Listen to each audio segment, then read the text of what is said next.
that, mate?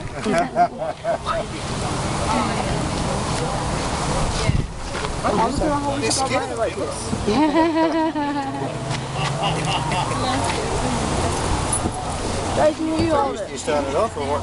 No, well I've already said a few words before you got here, so yeah, well I did say welcome to Steve down at the water, but I don't think anyone heard me. And come on, welcome Steve.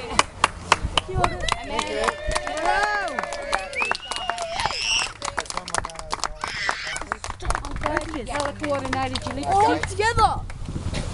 Where's Amanda going? Oh, here I am. You've done an acknowledgement of country? I have indeed, but I'll just repeat it for your sakes. That I acknowledge that the land on which we gather today is, was and will always be Aboriginal land. But not just the land, but the sea. Because here in the Shoalhaven, in the Yuin Nation, they are saltwater people, and their connection to land and water is part of the very heart that they bring to us. And I appreciate and acknowledge the elders, past, present and emerging. Thank you for that. I'd just like to comment on the Indigenous peoples of the world and suggest that there was a culture here for over 40,000 years, and then another culture turned up 230 years ago, and we can actually see the end of that culture. We'll be lucky to make 300 years, so it is my opinion that it is the Indigenous cultures of the world that will survive whatever is going to happen with climate change, wars, etc. So, what do I talk about my whole trip? The most exciting thing, I guess, was the Mississippi, but that was the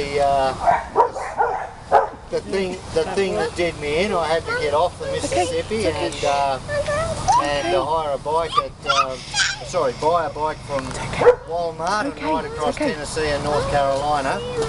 But as an engineer, I'm taught to do risk assessments, or supposed to do risk assessments when you do a job.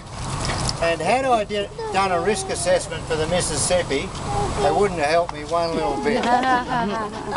The problem with the Mississippi is that there are no banks. And that's very, very difficult to conceive. You think in Australia, if there's a flood, you just paddle out to the edge of it and you're on a bank. In the Mississippi, that doesn't happen. What it is an engineered river in between levee banks. So I was, say, 12 metres up in the air when the flood was on, and so I was in the treetops. And the bank was about 2 kilometres away, because they grow trees and all sorts of things between the levee banks and the river. So there is no bank to pull out when you want to pull out, and if you want to put your tent up, then if you find a hill 3 hours before sunset, you better stop, because it can be 3 hours between hills. So that was the biggest surprise, I guess, that I had. Why do I do this? In 2006, I had a motorcycle accident in the desert near Alice Springs, and because of modern technology I was picked up with an air ambulance plane and put in intensive care and fixed up. And when I realised that I'd nearly died there, I decided that I would make every day count, which I've done that ever since.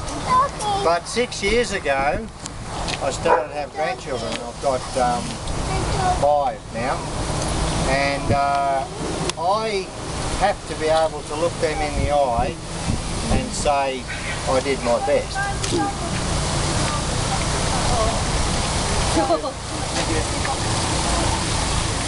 I don't know whether that'll be good enough. One of the things that Warren has read is an account, because Warren is a supporter, one of the support crew. I asked previous support crew, like my mate Trevor, who I worked with in Libya in 1977, and he took me through France. And he said that what I do with climate change and talking to people is infectious.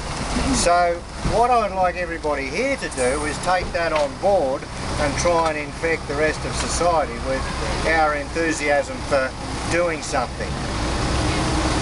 One of the scariest conversations that I've ever had was 3 nights ago.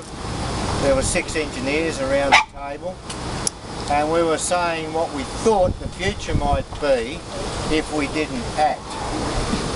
Now, we understand if we act, we'll be okay.